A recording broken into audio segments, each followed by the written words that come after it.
You are now listening to Fight Life Unfiltered.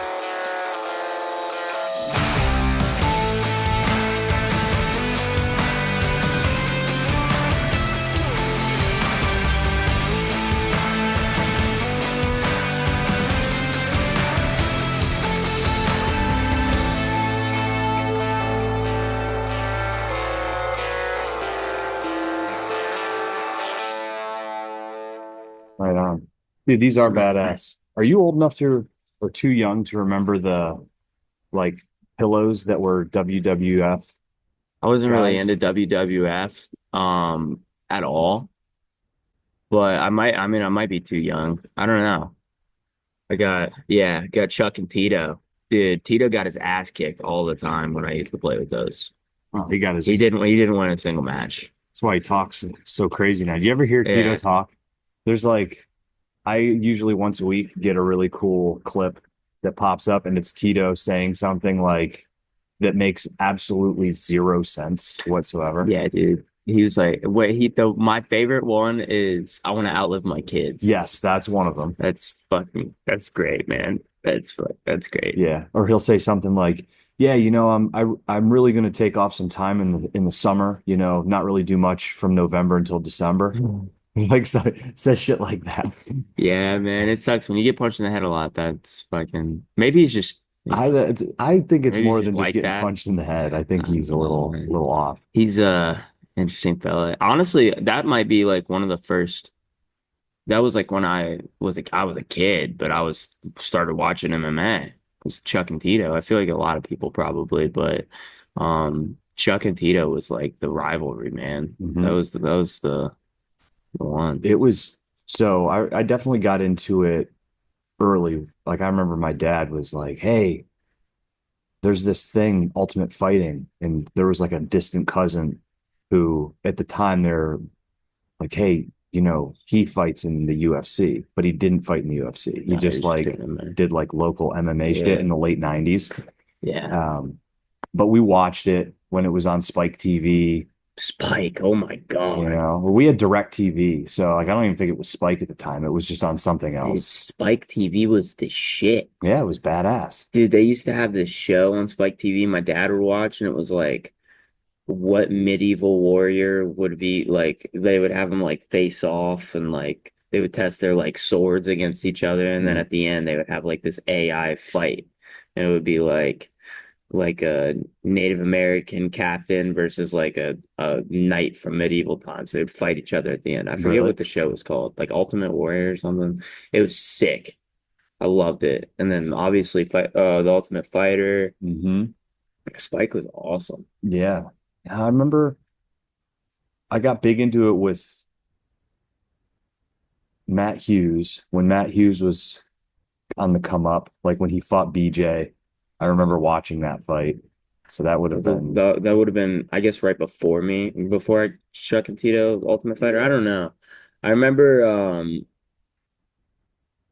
I was definitely watching when Rampage uh and Rashad were coaches.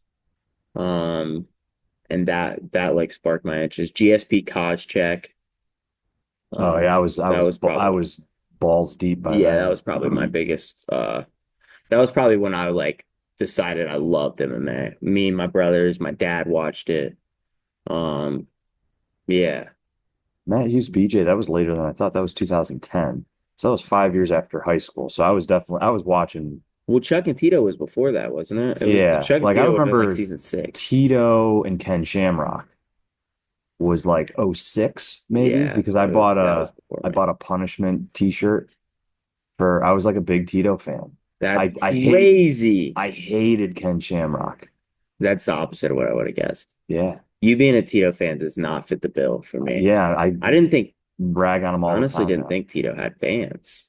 I thought he was just like Like, like I thought he was the heel, like that was his thing. yeah, no, he was. Let me find this really quick while you say that. But he was, I liked his like mentality. Like I bought into the working hard thing that he had going on. And Yeah. now looking back, it's kind of cringe. Yeah, it was very cringe. I loved him and Chuck. I used to have I got these little action figures to give to Hendrix. I used to have one of it was like Chuck's like blue shorts, and he had that. I like the like fire and ice. Like they were opposites. It was perfect. It Mm-hmm. was like a WWE kind of thing, but in the UFC pretty early on.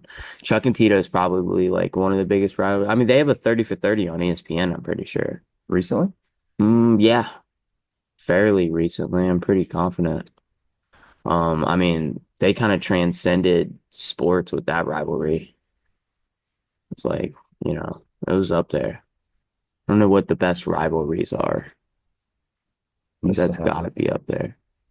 fucking epic picture of me where I was, Full affliction shirt and I had the, dyed white I or had blonde the hair. like cut off sleeves Oh, wow. on the punishment t-shirt with my pit bull sitting in front of me.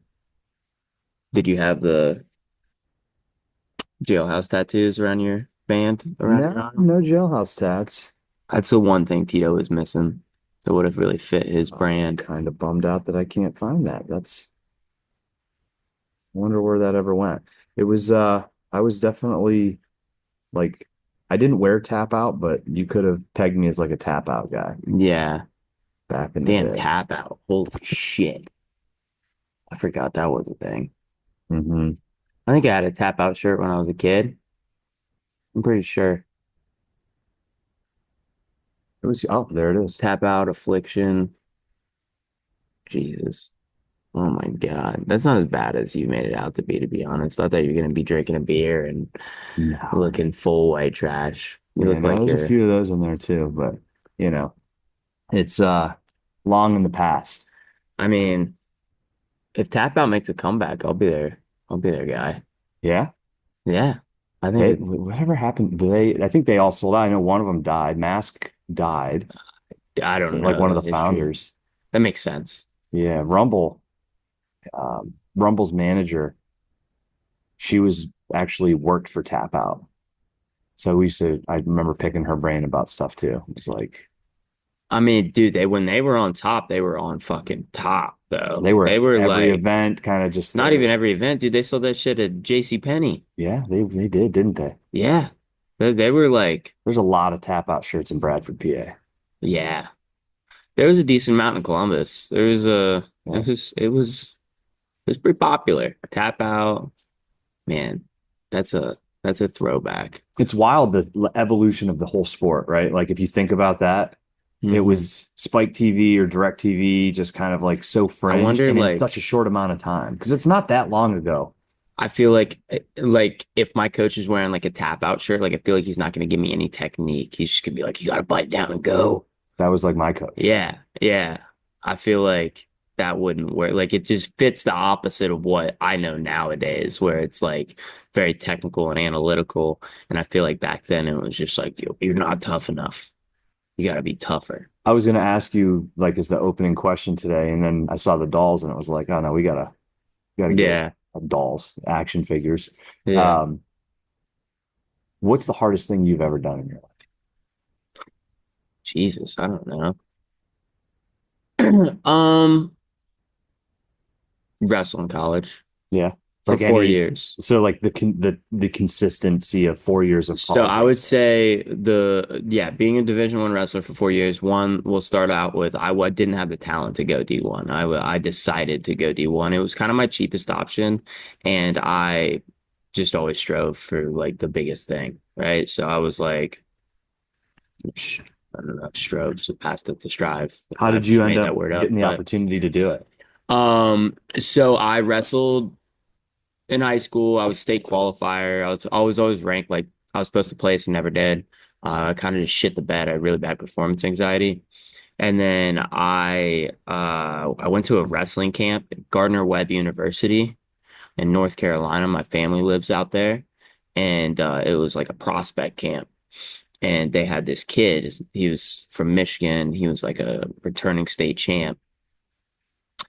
And at the end, we were going to wrestle live. Like it was structured. We were going to drill for an hour. They were going to watch us drill. And at the end, we were going to wrestle live.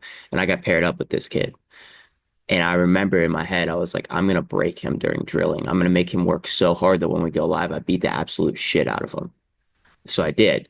And the coaches saw me just thumping this two-time state champ from Michigan because I literally never drilled that hard in my life. I was like, one, they're going to see my work ethic and I'm going to break this kid. And then I had this kid like crying. Was the goal, I'm going to do that so that I get an opportunity to Yeah. go D1? Yeah. Yeah. Like, so you had like a plan. Oh yeah, I always wanted to be a D1 guy, you know. I grew up, I wanted to wrestle at Ohio State. That was my ultimate goal. You know, it was around the corner. I used to go to their matches and stuff. And when I was getting recruited, they were like number one in the country. And then, or maybe two. And so I went to Gardner Webb, beat that kid up, and then during my recruiting process, I looked at some D2 schools, some D3 schools. I almost went to a D3 school. Gardner Webb was number one. And then the coach of Gardner Webb, Cody Walters, he was the assistant coach, he ended up going to West Virginia. Gardner Webb was going to be pretty expensive, obviously very far away. Um, and Cody went to West Virginia. He's an Ohio boy. And he watched me like at that prospect camp. And you know, I walked on. I was like probably the first walk on under Tim Flynn, who is like historically great coach at Edinburgh. Mhm. And I was his first like I was oh yeah, I was his first walk on at West Virginia. I remember when he was walking me around for my visit, he didn't even have like the passcodes to things. He was like calling people. He was like, "We're trying to get in the football facility," and So he's like, how long did he coach at Edinburgh? oh, probably 20 years. He coached That's like I didn't realize that famous he went to. wrestlers. I know the name He from Edinburgh. Yeah, he coached Josh Koscheck. He Yeah. coached Gregor Gillespie. He coached Lou Rosselli, who's a world Dude, it's level wild wrestler. the talent that came out of Edinburgh. Like when I Yeah, was in high school, I wasn't a big like wrestler. Um, Edinburgh was the party fucking capital. It was like which is it was hilarious. even a bigger party school from my perspective than IUP. Like you know how Damn, yeah, that's what I hear now. IUP is Yeah. like the party school. I went to IUP to play baseball, Hmm. and my friends were all going to IUP, and they put me in a program that they were like, you have to come down for 2 weeks before school starts and go through a Yeah, program yeah, to prove that you can come to fucking IUP. yeah. That's That's how what we did too. academically Yeah. I was such a good student until like my junior year in high school. And then like parents divorce, I got into partying and it was just like I went from being like a 92 GPA type student to like fuck this. And I actually moved down here to Pittsburgh. I went to Upper St. Clair for a semester. Okay. Well, second half of the year, my junior year, and then went back and graduated in Bradford. But I was going to go to IUP, like, oh, they have a good baseball team and party. And Yeah, sick. I ended Sorry. up not doing that. I ended up going and playing baseball at Pitt Bradford Probably a instead. good call. Yeah, no, Well, in ways. when we talk about the harder shit I had to do, like wrestling at West Virginia University, when I was at West Virginia University, they were doing like barstool rankings. Mm. My freshman and sophomore year, they were the number one party school in the country, West Virginia, like over Arizona State, all these big schools, right? So obviously that, right? I was kind of like a late bloomer, so I didn't really like do stuff in high school, like at all. I didn't like really even hang out with friends outside of school. Um, and then I have like a pretty bad learning disability. So you mix not being a great wrestler, right? I was like fifth string. I remember I could beat one kid on the team and he got cut like through this semester. So not being a great wrestler, introduction to, you know, alcohol and drugs, right? And then has a terrible like learning disability and like really bad at school. And And you're when I literally got there, away from home too. You're yeah, not yeah, it like was 3 hours. I mean, 3 hours. I had a girlfriend that I would come visit, right? Back, I'd go back and forth on weekends and stuff. But I was yeah, man, I was definitely starting from way behind. Like I remember we started because Flynn got to take a bunch of kids. Started with 48 kids on the wrestling team. It was probably like the biggest team in the history of the NCAA, right? By the end of the year, we had 24. It got cut in half between kids getting kicked out for partying, kids getting kicked out for grades, whatever, kids quitting. In And hindsight, do you think they had that many kids because they knew the attrition was going to be yes, significant? and our freshman year it was a boot camp for the entire season. Like, let's see if you can hang with how I'm going to run this Dude, program. it was, yeah, he came in because West Virginia had a bad reputation. West Virginia had a party reputation, right? It was a party school. There's like 70, 66-ish roughly at D1 programs. We were ranked in the 60s. It makes me wonder then, like, I don't know why he left Edinburgh to go there. I mean, because Edinburgh's got a storied history, but it Yeah. makes sense. Like, I wonder how much, if you were to ask him in like a true, honest capacity, how much of West Virginia's desire to bring him there and his desire to know he could be successful there came from the fact that Edinburgh is a huge party school and was able to have a really disciplined wrestling program. Like, hey, we need somebody that not only is a great coach, but that can come in here and transform something that has a reputation and that has this reality of like it's a party school. Yeah, I mean, I don't know. And I think like I wouldn't I don't want to speak for him, but I think like maybe the first year or two he might have thought he was in over his head. Because he wasn't like he didn't get to recruit the first class. Like most of the kids that were in my class weren't the people he recruited. The class after were the people that he recruited.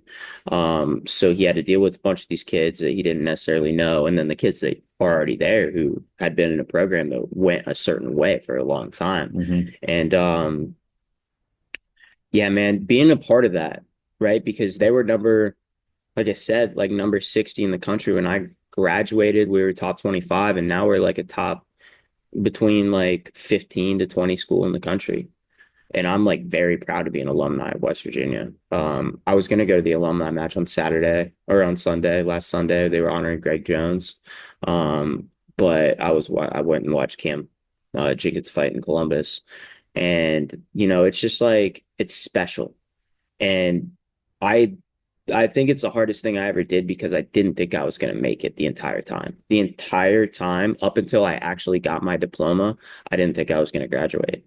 I was like just like kind of like a kid in boot camp. You know what I mean? Like I was Mm-hmm. just like, fuck, right? And I just like have this, I don't quit at anything. I just don't have the ability to. Have you ever taken stock and asked people their perspective of you during those 4 years? I would love to hear what Flynn says. I know they respect me a lot.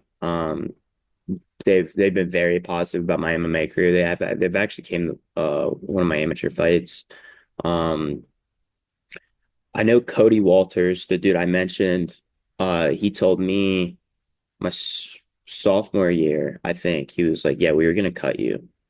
Like freshman year, he was like, I convinced them not to cut you." He's like, "I'm very happy I did." Like I convinced them not to because I just like I'm a hard worker, right? It's the one thing I know that I will never have a doubt in my mind. I'm the hardest worker in a room. Well, when you're trying to transform a whole organization, a whole that has a reputation, as much as you want to bring in great talent, there's got to be something around don't get rid of this kid. Yeah. We need examples of hard work in Yeah, and order to I help wasn't build that. partying super hard. Like I was never like going out every week and like I'd have my fun, but I wasn't like the the wild boy, you know what I mean? Mm, Um and that I mean that team was last chance you. We were yeah. always in trouble, right? Um Well, I mean, Josh Ramirez was there. yeah, Josh, Luke, we had some wild boys back in the day, and it would be fun to like sit down and reminisce over that.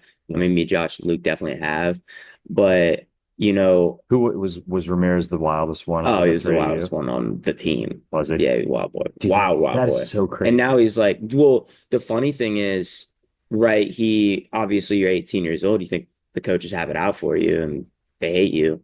And looking back on it, like Ramirez is very honest. He's like, man, I wish I would have listened to Flynn, because like he just wanted the best for us. And I'm like, yeah. And I think I always knew that. That might have been why I like kind Mm, of made it through it. hmm. So in the back of my head, I was always like, he's right. Yeah. He's right. Do you You have those know. moments? I think about we would go to Arizona at University of Pittsburgh, Bradford for our spring baseball, my freshman year. So our coach at the time, his name was Brett Butler. He's the AD now at UPB. And Coach Butler was a psychopath. But now in hindsight, I look at him and I'm like, I really, really respect that guy. My brother played for him, and we had very similar experiences where it was like, you'd lose a game. I remember we played in Penn State Barron, and we lost a doubleheader to Penn State Barron. And you'd be on the bus. It was like you could hear a pin drop. We're driving for like a half hour, and then all of a sudden he's up in the front, and you just hear, motherfucker, why did we fucking lose that? Well, like he'd start be going nuts. He obviously was looking at stats or looking at something, and it would just trigger him. I saw him punching bags of quick dry in the dugout to the point where his hand was like bleeding. He would kick over a cooler full of subs, like the parents or the organization, they'd give you a cooler of subs from Parkway. It was a supermarket in Bradford. Mm-hmm. And actually it was at Penn State Barron. We lost the first game, and he went over and kicked over the subs and then started stomping on the subs in the field. He's like, you're not fucking eating. And it was just like, what the hell? But nothing beats. We were in Arizona, and you played like a bunch of games. Yeah. But we were all like, we're on spring break. Like all of our friends are in Cancun partying. We're in Arizona playing baseball. And we had a day off, and it was tradition that you played a game the day before your day off. And then afterwards, if you were 21, you were allowed to go out. Yeah. And if you were under 21, you were still allowed to go out. You weren't allowed to drink, but like it was, hey, you've got a day off tomorrow. So enjoy tonight, enjoy tomorrow. And then we're going to get back to Arizona. We were in right outside of Phoenix. Yeah. You're fucking Scottsdale or something. You guys are partying hard. That's lit. I forget the name of the little town. It would come to me, but we were like right there. And I just remember we had somebody buy us a bottle of Southern Comfort, some of us freshmen. I actually left and I rented a car and went to get a tattoo. And my assistant coach, who is a second cousin of my dad, his name's Chach, James. I won't say his last name, but Chach he's a drinker. And his son, who's my cousin, Jimmer, was our starting shortstop. Well, Chach, I'm outside waiting for this car, and I see Chach come walking out. And I'm like, fuck, like, I don't want to tell him I'm going to get a tattoo. Like, dumbest decision ever of my life, going to get a tattoo. And he's like, what are you doing? I'm like, I'm just heading out. He's like, where are you going? I'm like, actually, I'm going to get a tattoo. And he started laughing, and he's like, oh. So do you mind if I hitch a ride with you? So he like hops into my rented Lincoln Town car, and he's like, can you drop me off at a bar? So like he goes by himself. You know, it's kind of this moment where me and the assistant coach, kind of like, okay, I won't say anything. You don't say anything. Dude, there is some of those. That's funny, man. Well, he ends up getting into an argument with his son because when he came back from the bar that night, he was being loud, and his son, they're like arguing in the hallway. So now it's probably 2 a.m. I'm back from my tattoo, horrible tattoo, apprentice girl who didn't know what she was doing. I had to have it all redone on my shoulder, like the top part of I mean, that's a whole story in and of itself.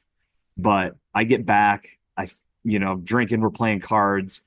The older kids haven't come back yet. So I go to bed. Now, mind you, I'm expecting to get up late, go and maybe go to the pool, go shopping at the mall. We were in Chandler, Arizona, is the name of the town. And like fucking 3:34 in the morning, bang, bang, bang, bang, bang on the door. Get the fuck up. What the hell is going on? Like, I'm like dreaming. I'm still drunk. Mm-hmm. Go outside. Coach Butler's there in his t-shirt and shorts. He's like, everybody stand in front of your door. And just, we're getting lectured about the misbehavior, not listening. I'm like, what the fuck happened? Like, I thought this is what we were supposed, like, I didn't think anything was wrong. Like, everything was okay. Well, come to find out, when the seniors came back, one of our pitchers, Benny Miller, decided to, like at a hotel, there's like a computer lab in a lot of them, where there's like 3 or 4 computers, and they had like a big glass wall and where you could like had a door, glass door, and then like a glass front to the computer lab. Break He glass. fucking punched it at 3:30 in the morning and shattered it. So God, dude, 18 to 22-year-olds are so fucking stupid. we're, 4:35 in the morning out in the parking lot, fucking running sprints Oh yeah, for hours. that's great. Dude, there's people coming to check in, leaving the hotel, and we're there just running on our day off. And yeah, we did not get a day off. We had to get into the little school bus, the little vans, and then go to a field that they found. And it was just like, we're gonna drill. And I just fucking ruined the day, ruined the day off. And You guys play good the next day? no, we weren't. And I got reamed out for that too, because I did end up buying a pair of Jordan Jeter spikes. And I was a freshman. I didn't play much. And when I got called in, we lost. And then we were out in center field getting reamed out by Coach Butler. And me and Nate Jones. Nate Jones was this pitcher. Nate Jones maybe sold some things on the side. He was a wild fucking kid. And he's like, and the fucking Jones boys over here, they want to wear their fucking Jordan spikes. You don't have your team cleats on. Like, it turned into a whole big thing. I'm like, bro, I don't even fucking play. I'm like sitting in my jacket the whole time. Just fucking 18 years But old. like, I think about him and just how much of a psycho he was. I got so off track as to why I'm sharing this story, but I love that though. Flynn wasn't like that, like to a certain extent, but I read a lot of shit. Obviously, I'm a huge Ohio State fan. Woody Hayes, yeah. where he would fucking like not let them get gas in Michigan. Like he made them push they're like got gas. They ran out of gas like 2 miles into Michigan. And he made the football team push the bus back to the border of Ohio to get gas because he wasn't going to give money to Michigan, and just crazy shit like that. I love that, like the discipline that's instilled in college athletics, because you're at the end of the day you're dealing with dumbass young boys that are trying to become men. It's such like a pivotal part in your life. Mm-hmm. Flynn was amazing at that. Like Flynn just kind of instilled discipline, and he wasn't like, I mean, we got our fair share of your fucking idiot speeches, but yeah, definitely some stuff I can't say. But he he fucking he's a big part of my work ethic that I ended up carrying into now. And dude, there's some stuff that actually my diet, I like when the calendar flipped, I had a conversation with Mike in Las Vegas after I botched my fucking weight cut like an idiot. And I mean, I made weight, but like it was rough. And I was like, man, I think I just like, the one thing I'm not doing is I'm too heavy. Right. And he was like, well, you'll figure it out. You're disciplined in every other area of your life. You'll figure it out. And I was like, you're right. I was like, when was I the most disciplined with my diet? And I looked back my sophomore year of college, and I was like, I'm going to do what I did my sophomore year of college. So I eat oatmeal like every single day. I eat the same exact thing, every single day. Mm-hmm. I have oatmeal with protein powder, peanut butter, and blueberries every single day at the same exact time.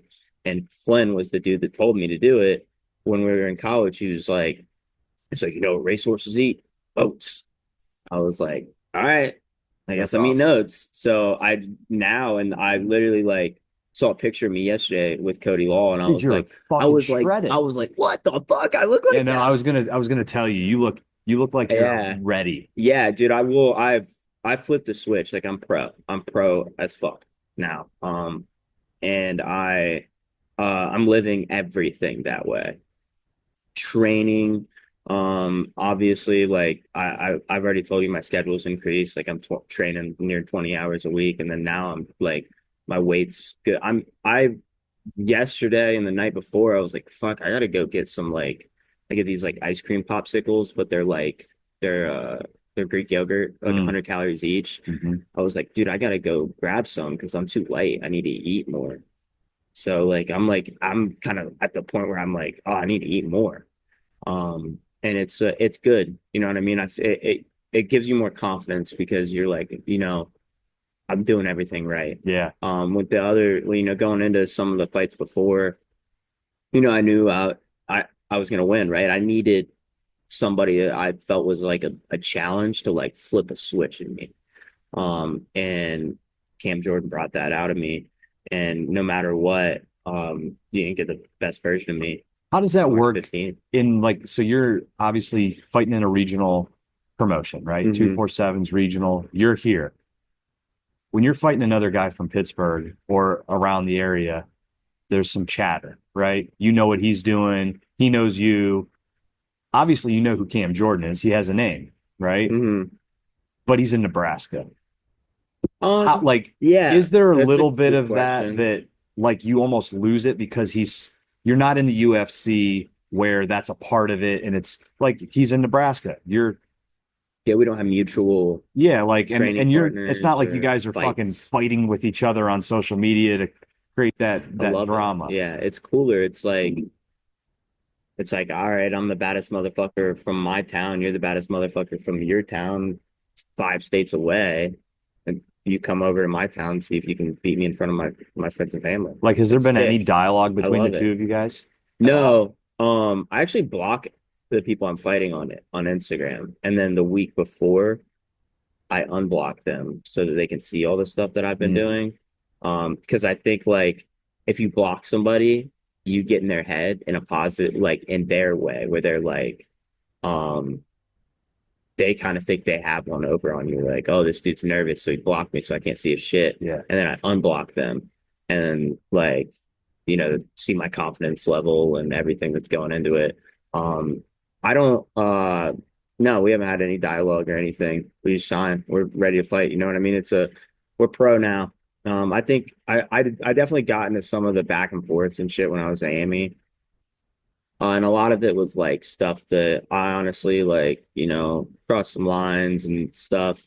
But I think as I'm pro, like at the end of the day, I just want to I want to be professional and not even like I don't know. It's just like that shit doesn't interest me as much It makes as it sense used now, to. right? It makes Yeah. sense now. What you're saying makes sense. I would be curious though, your goal is to get to the big stage.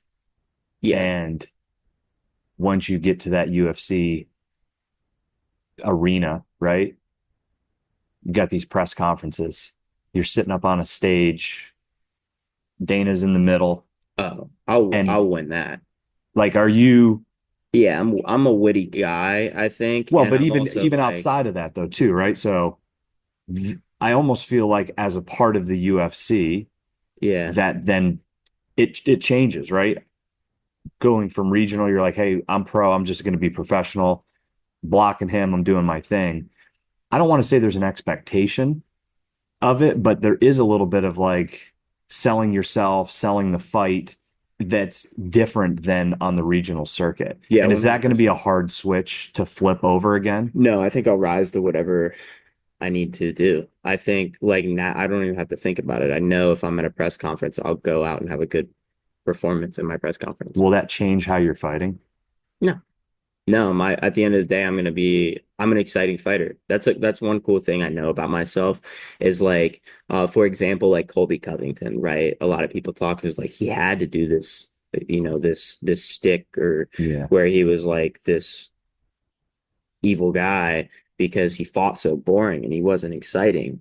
I'm exciting to watch. I know if somebody, especially if they're there live watching me, they're going to become a fan of me. I'm an Mm, exciting fighter to watch. So I don't have to worry about being somebody I'm not because I'm so like fun to watch naturally. It's not something that I'm not trying to be fun to watch. I'm yeah. just fighting. It's Yeah. who I am. I'm super excited. Like when we get to the UFC and we're doing the press conferences and stuff, I think it'll be cool. It'll be a cool experience. And I'm excited to have like new nerves. Yeah. Because like obviously like fighting's cool, but it's the same thing over and over again. Obviously you're nervous for every fight, right? But it's the same thing over and over again. Like the additive stuff's gonna be pretty Yeah. cool.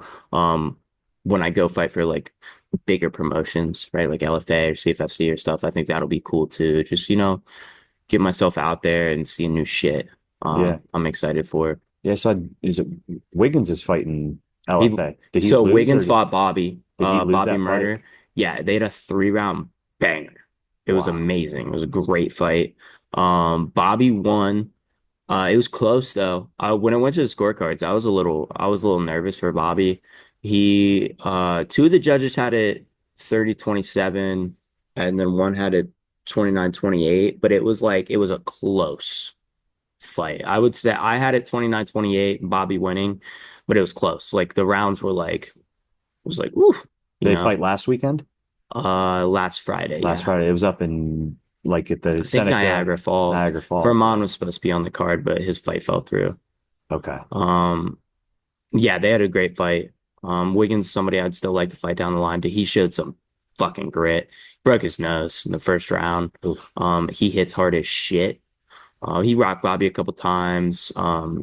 But we watched a lot of tape on Wiggins, and we actually had developed a game plan for him specifically. Yeah. And then Bobby started to, do some stuff that we came up with, and I was like, oh, it's like, well, it works. That's So interesting. I think I would do very well against him. I'd still fight. I went down the line.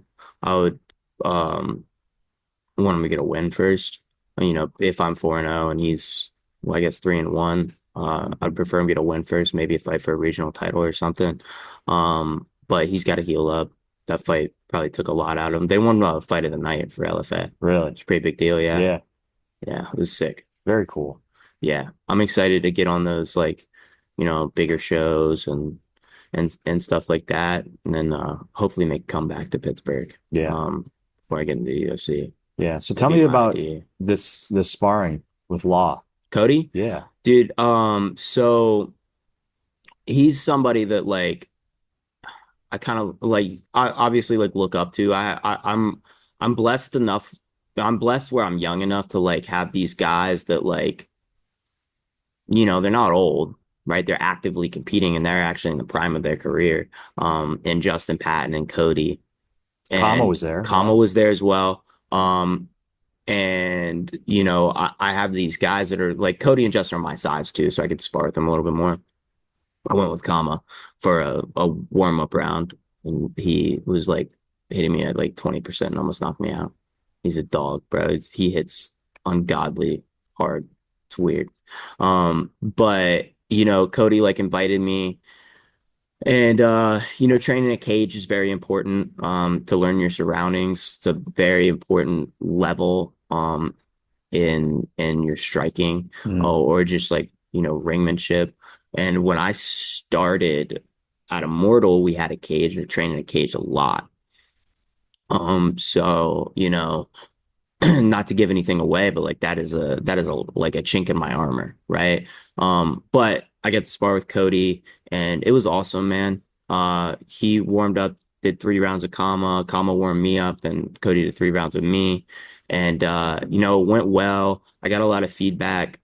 He had sparred me maybe 3 months ago, and he was very much. He was like, dude, you've gotten so much better. In the areas that me and Will have been working on, right? And he brought them up organically, which made me feel awesome. That my hard work's paying off. And then it's cool to just be with somebody that's in the prime of their career. Cody turns 30 in March actually, and he's most likely gonna be in the UFC. He's one of those PFL guys right now where it's things are up in the air. Mm-hmm. But as a blessing to be able to train with somebody like that 10 minutes away from the gym. And it was awesome. It was a great experience. Yeah, I just saw the PFL announced a tournament. Yeah, Dalton Ross is in it. Yeah. So they got you because it says $20 million, and then I was like, dude, what the fuck, right? But I guess it's 20 million over which is still a lot of money, but over the course, they each get I don't know. I'll believe it when I see it. Fair point. I want to see the thing even play out. And I don't hope that it doesn't happen. But at this point, it's just what is going on, man? I hope Dalton wins it. It'd be sick. He's a cool dude. Yeah. He's around the area. He comes in the stout a lot. Such a monster. Oh, dude, he's built so big. He's built like Captain America. He really is. Bigger. Yeah. It's fucking wild. Yeah. He's just I don't even know. He's somebody that's very disciplined. He's always, I don't know. He's vitamins, he's getting his blood work done. He lives like a pro, and it shows, man. Living like a professional. I'm trying to lean into that now that I'm older. Yeah. got a new place. I got connected with an endocrinologist. I'm going to try to get myself back just even more. Like I'm already Yeah, a you're like, disciplined person, yeah, you're one of the you know, healthiest fucking but it's fucking like as I fuck that get head up. older, I feel it. Like it's hard to keep training hard. I started doing some privates with Mike, really trying to Hell yeah. like focus on like how can I get better, right? And I thought a lot about it because just a his game is very similar to mine, minus the fact that I'm a shit wrestler and he's an amazing wrestler. Like I have such poor wrestling skills. But he's not a flashy guy. And you've talked a lot about like the meat and potatoes and talking with him about like where do I spend the most amount of time while I'm training, when I'm in competitions.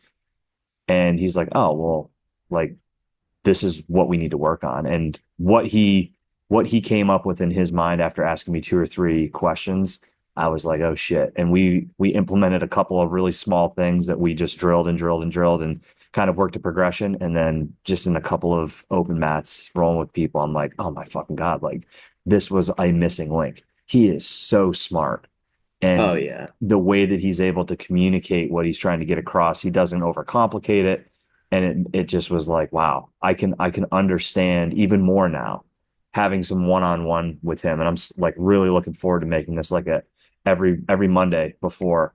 I mean, it Yeah. ended up being a stout for 4 hours on Monday, which I was like, oh my God, like, Hey man. but it was a good way to start the week. And Yeah. Yeah. I mean, sometimes that's just like that's how you gotta do it. yeah, Because you get all your training in on Monday, especially like being a father, you can take Tuesday off or whatever you need to yeah. do. Mike's special with coaching. He's somebody I was actually thinking about this. Is like I would like to have Mike on the podcast and just straight up interview him because he's like he well, one thing is like I feel like Mike has in his head what everybody should do, and he just is waiting for you to ask. And That as soon as you ask, 100%. boom, I felt like he's already had a he's file like, on Justin. yeah, he's like, okay, and it's just boom, boom, boom, boom, boom, boom, boom. Yes. He he me Mike and Will, and this is something I was listening to Sandhagen talk. Me, Mike, and Will, like when we started off, and it'll continue to go this way. When we started off, it was like, all right, you guys just show me shit. You teach me stuff, and I'm like kind of like, just like the student and learning. And now it's becoming like a collaborative thing Mm. where it's like, hey, I want to do this. Um, like I want to do this many rounds. Is that cool? And they'll be like, yeah, let's do that. Or no, I don't think we should do this many rounds. Here's what we should do. And it's like it's more of a collaboration with us and our coaching, which I Mm. think is special. And I think that's when like people have the most success. Well, it When they feel seems, like they're also like I don't want to be like I want to be proactive about everything and I care the most. yeah. So like I'm gonna have my certain thoughts and I'll shut up and listen a lot. Um, and at the end of the day, most of the time it is me shutting up and listening, but also like, I'm the one that's gonna be thinking about what I should do at practice. So I'll be like, hey man, this is Hmm. what I want to do. Like I texted Will, I want to do my fight simulation on Wednesday. I want to be put in specific positions that are gonna be specific to this fight at certain times in the round. I was like, I want to like hard push. Um, and then yesterday I'm sitting there after sparring with Cody, going back and forth with Mike, and he texted me about because we've been running this MMA practice on Thursday nights and the strip and with Warren, and I took it over because I think some of our MMA guys need it, and it also gives me more like when I teach the things that Warren taught me, it like reinforces it. I think you learn a lot when you're Oh, teaching so much, so because you much. have to be really specific on the details to explain it to somebody Oh else. yeah, and I haven't been able to teach MMA, right? I only teach one adult class, it's adult fundamental striking. And now I'm teaching MMA to amateur MMA fighters, like actual MMA fighters. So it's like they'll ask me questions that like, you know, some of them have had damn near as many fights as me, and I'm like, collaborating with them, and I'm like, all right, Hmm. well, why do you think this where I was like, could be a body type thing, you know what I mean? But like Mike was like, sends me, he was like. He's like, what do you want to do for your practice? He's like, here's what I think we're gonna do and what. And the one class I was like, well, blah blah blah. You know what I mean? It's Hmm. just it's pretty collaborative, and I think it's a special relationship. And as I progress into the UFC, and they get to coach like a UFC fighter, and it's gonna be a special thing. And I can't wait to be like their guy. You Well, know as what I mean? good Because as it's they sick. are, I think there's so much more upside for them being a part of this bigger picture, right? And having somebody like yourself get into that world, right? They both have, I mean, Mike's got a lot of experience. Will does as well. I mean, shit, Mike fought in Bellator. Like he understands the big stage, and they've got the connections through Stout. I mean, whether it's T Wood or Gary Tonin or somebody, I mean, there's always somebody of world class talent that's coming through, and just through Henzo Gracie, the people that they're sharing knowledge with, it's already at that level. Yeah, But it's interesting what you said around the collaborative thing, because some of it I'm sure is them leading you to water yeah. and allowing you to, like, they know what they want to do, but they want you to kind of come to that conclusion on your own. Hmm. And think about it. You mentioned like, hey, I was in my mind thinking about being in certain positions and wanting to push hard. That to me is such a better component of you getting better than if you're just showing up saying, okay, what am I going to do today? Yeah. You have, it's just like, I'm going to listen to exactly what you say. I'm not going to, because how much throughout the week are you thinking about what you're going to be doing because you're a part of the conversation? Like, before you even get to the gym and work those positions, you're probably like daydreaming and thinking about like, okay, like, what am I going to do here? What am I going to do there? Yeah, and But you mental reps can't do are the real mental reps if reps. you Yeah. don't actually Yeah. have a part of like developing that together. Yeah. Yeah. And I think that's something, and Mike said this on their podcast. They're like, I earned it. You know what I mean? Like, I earned this right to have, like, I'll have meetings with them after my fight. Here's what we watch my fight back. All right, here's what you did well. Here's what we need to improve on. Here's the next step. Here's what 2025 looks like. You know what I mean? Yeah. And it's like I earned it, which is great. And I think like Stout hasn't had anybody break through. We had fighters uh and like after Mike, right? Mike made it to Bellator. He was on the edge of the UFC like 3 times, and I think if he fought now with the opportunities that are now, maybe Yeah. with like a contender series and stuff, he probably would have made it in. I mean, dude, he literally had a fight in the UFC, damn near signed, and then it just like commission said no. But I'm excited to continue, to progress. And I texted him yesterday and I was like, man, I'm right on track. I was like, I'm fucking right on track. I was like, I just need to be patient and understand that like it's a marathon and not a sprint, Mm-hmm. and continue to do the things that I've been doing and not um try to rush anything. I turn 25 next week. I don't That's a really good perspective. Yeah. And it'll happen when it happens. And if it doesn't happen, if I never make it to the UFC, then I did not deserve to be there. And that's something it took me like a little bit to like understand that, right? If I don't make it to the UFC, okay, I didn't deserve to be You're there. still having Right. fun. Yeah. I'm still having fun. I'm doing what I love. Right. First off, I am absolutely blessed to be able to live the life I live because I get to wake up and do what I love every single day. Mm-hmm. Um, and then, I have goals. I'm super ambitious, right? If I don't make it, which I 100% believe I will, I've been willing to bet my entire life on it, like in every aspect. Um, I don't deserve to be there. If I never become the world champion, then like, Mm-hmm. I wasn't good enough. I didn't do the right things. Um, and that's something like I'm okay with, Yeah. right? I'm okay with it, right? I'm gonna do everything I can. I'm gonna work my ass off and become the best fighter I possibly can. But if the best fighter in me isn't good enough, then like it is what it is. I'm not gonna regret it. Mm-hmm. And I think just accepting that has definitely mentally like taken me a long way. Yeah. Yeah.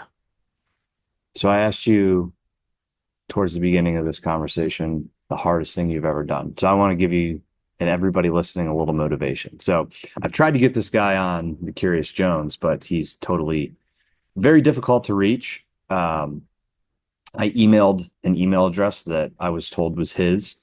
No response back. Now, mind you, this guy is, I want to say, how old is he?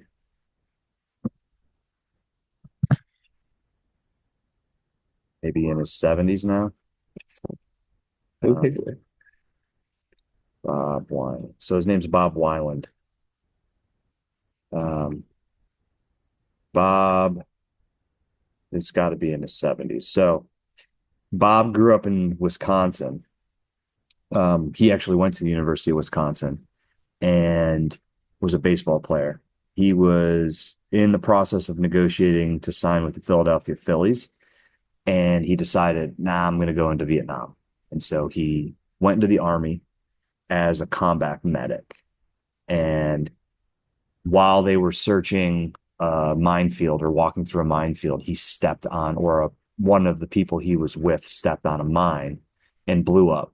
Mm-hmm. So dude sends a letter on June 14th, 1969 to his mom and dad. All right. Dear mom and dad, I'm in the hospital. Everything is going to be okay. The people here are taking good care of me. Love, Bob. P.S. I think I lost my legs. So homeboy loses both of his legs. All right. He's more concerned about his parents and that alone Tells you something about it, right? So after he recovers from his injuries, he ends up going to Cal State and ends up joining the Green Bay Packers organization as a strength coach. In 1986, dude says, you know what? I'm going to do the New York City Marathon on my hands because he has no fucking legs from like the thighs down. And he did the 26 miles. It took him 6 days to travel across New York, where he did that. Then he decides that he's going to do the LA Marathon in 1988 and did that in 74 and a half hours. And then he decided that, well, I'm going to walk across America on my hands. Like, I don't know how nobody knows who this guy is.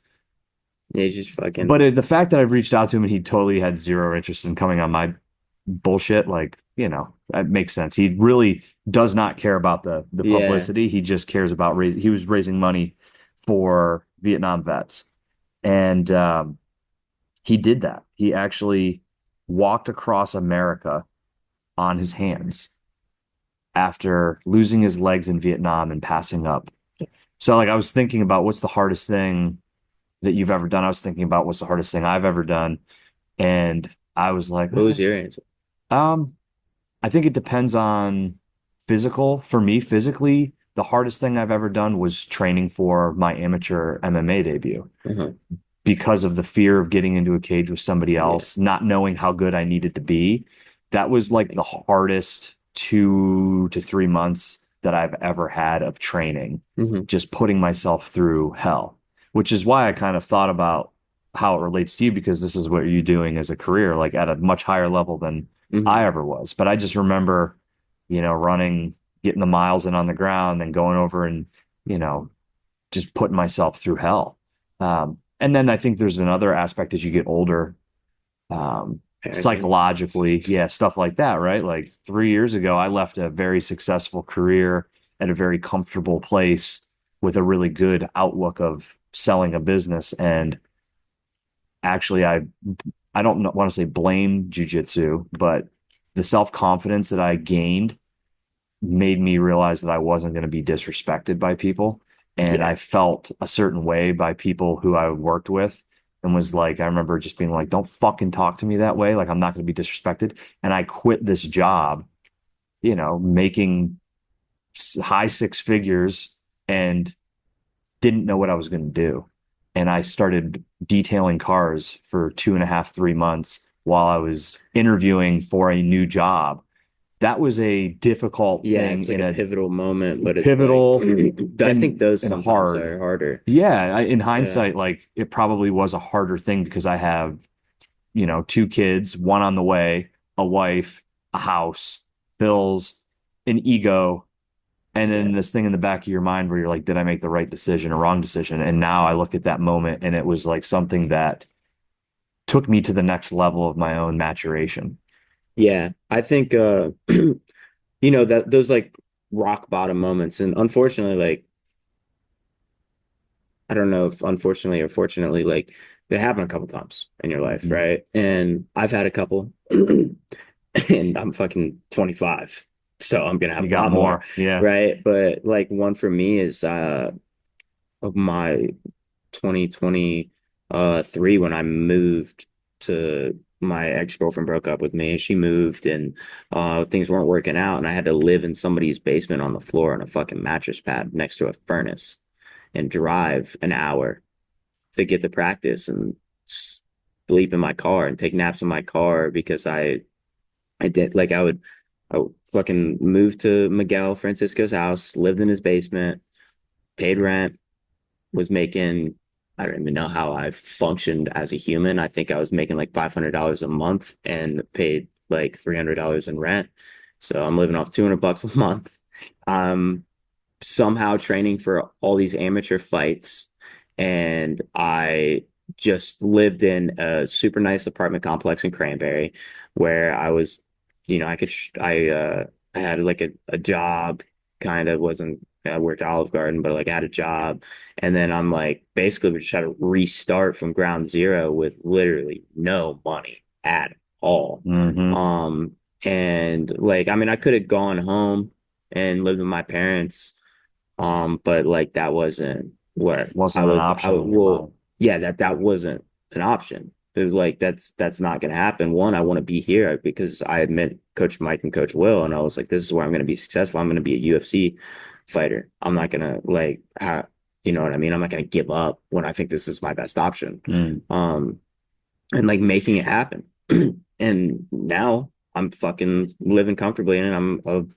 Uh, I mean, obviously have a lot more room in the financial aspect, but that's going to come and I'm not worried about it. Yeah. But like, if I look back, that shit was only 2 years ago, It's wild, isn't it? and I've accomplished all this in between. And it's like, those groundbreaking, those are what break people. Oh, it Um, makes you or it breaks Yeah, I you. remember I did a thing with Underdog and I talked about it a little bit, not like super in detail, but I was like, this is what makes or breaks careers. You know what I mean? Like the decisions you make outside of the cage. Like anybody can fucking uh, you know, fight when they feel good, but when you're fucking don't have anywhere to live and your life's kind of falling apart, are you still gonna take a fight? Hmm. And are you still gonna fucking win? It's the biggest thing that I And think yeah, about with my kids yeah. because as a parent, you don't want your child to have the same challenges that you had. I had you know, by all accounts, not a horrible childhood. My parents loved me, but I didn't realize how broke we were when I was a kid because they always made sure You don't that until I you get didn't older. go Yeah. without. But like, I wasn't going to the expensive camps that some of my friends were going Yeah. to.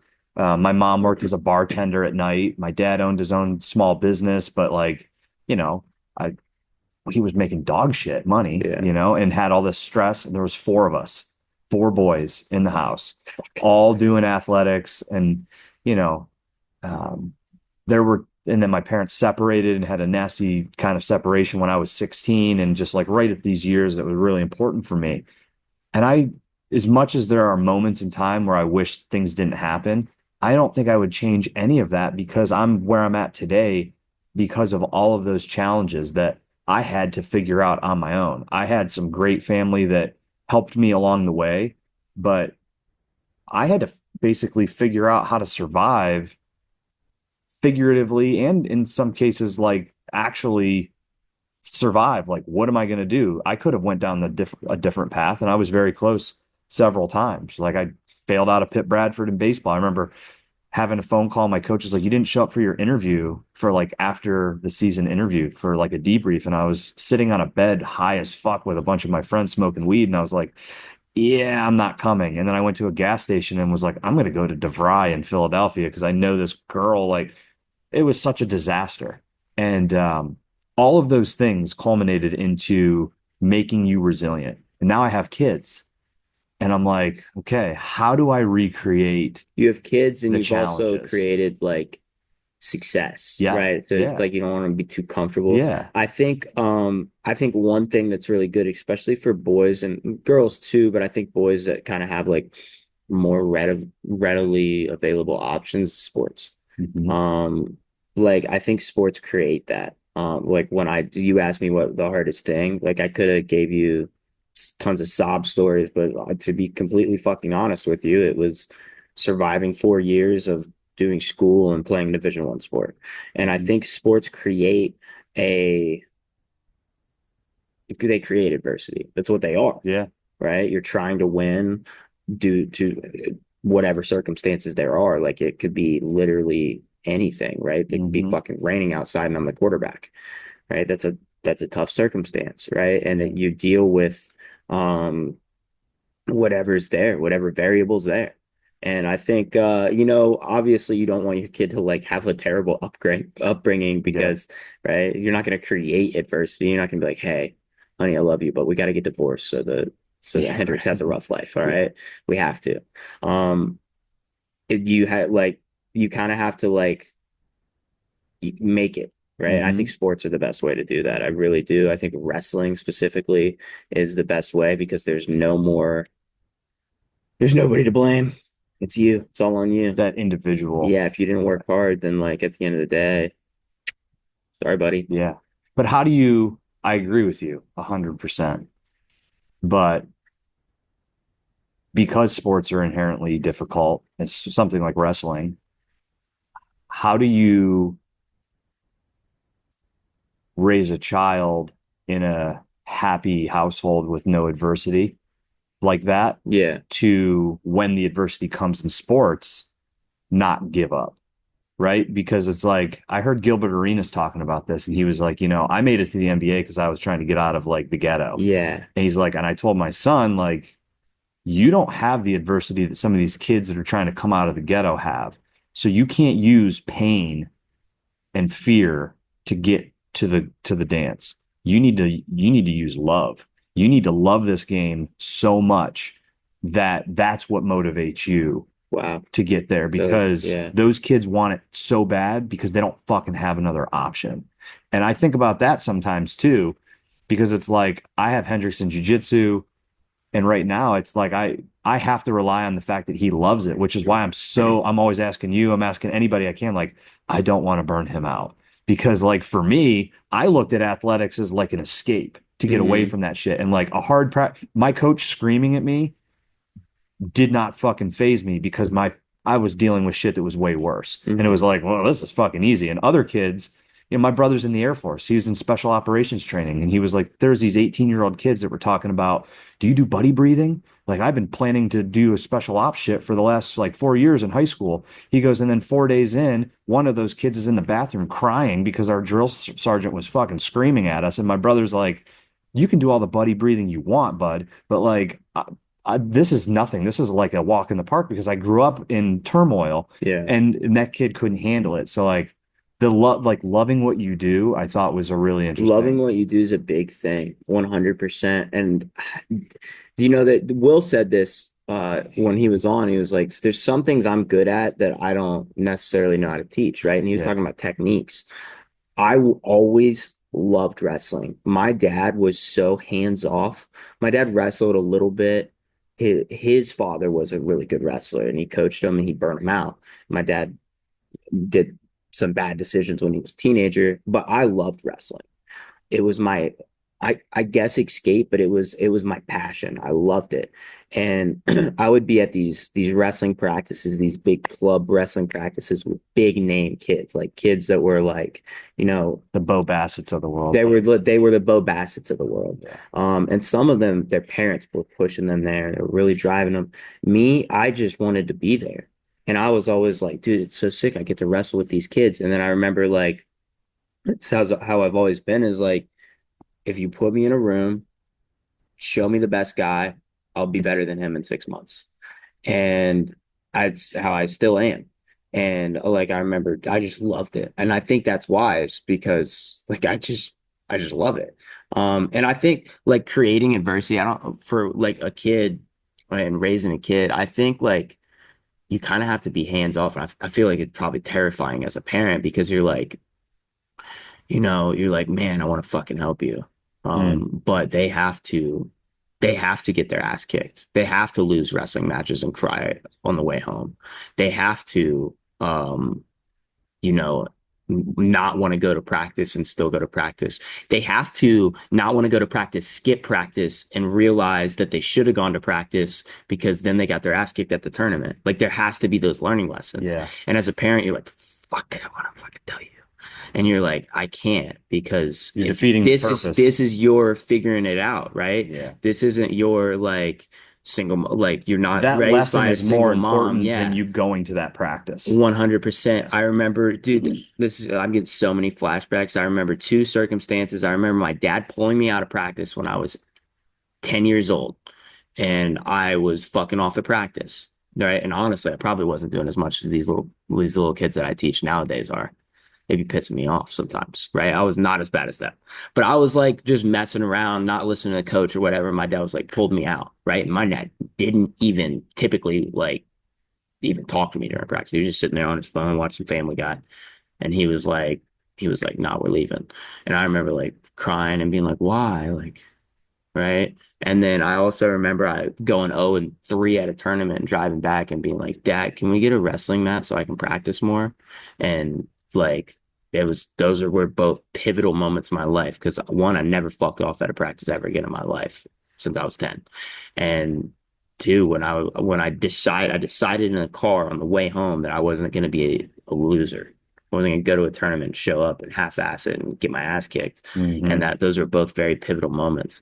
But like my dad, on both circumstances, my dad could have just gone back to watching Family Guy, or my dad could have drove me home and been like, nah, man, wrestling that's $1,000. I can't afford that. You know what I mean? But he fucking made it work. Mhm. So I think like it's such a spot like to raise a kid to be like a successful athlete. You're raising them through so much adversity and so much shit. But it's almost special because you're sitting there and you can't help. Yeah. And I think it's a really cool, Beautiful thing to watch. It in a way. is, yeah. And it's got to be the most frustrating and rewarding thing of all time. And I know it's like that for my dad too. And my dad doesn't want me to fight by any means, but I know he's just like this fucking kid just keeps doing it. I could tell when I sat behind them at the Eddie fight, they were beyond proud. Yeah, dude, You know? they're like my dad, even when I bring him up, it makes me want to cry. I remember seeing him after my second fight, and I'm like giving the Octagon interview, and he's just fucking jumping. And I was like, It's a good fucking feeling. turn around. I was like, Luke Grayson, we're interviewing over there. We're looking that way. Because it's just like he's always been so proud of me. And like I just always strove to be the biggest and the best at whatever I did. And I think like, you know, he came from like a lot worse circumstances and he didn't like necessarily know that it was even an option. Yeah. But yeah, he's a special dude. He's somebody I would love to have on the pod. Oh, dude, we would, that would be We gotta great to figure talk that to him. out. That would be fucking amazing. I'm happy to take the trip to Columbus to Dude, yeah, well, I mean, shit, they might be here for the fight. They always come. As much as they don't want to, they always fucking come. And yeah, my dad's special, dude. My mother's fucking special, and she's the most supportive person in the world. And it takes those type of people to raise somebody that's successful. Mhm. So I'm sure Hendrick's gonna be a fucking dog. It's the goal. Yeah, you get him Beaten up. Yeah, Dude, I'm telling you, I used to play with these dudes, and Tito got his ass kicked by everybody. Yeah, Chuck over top of T. Look at That's fire. that. The clip, dude. Amen. Yeah. Good stuff.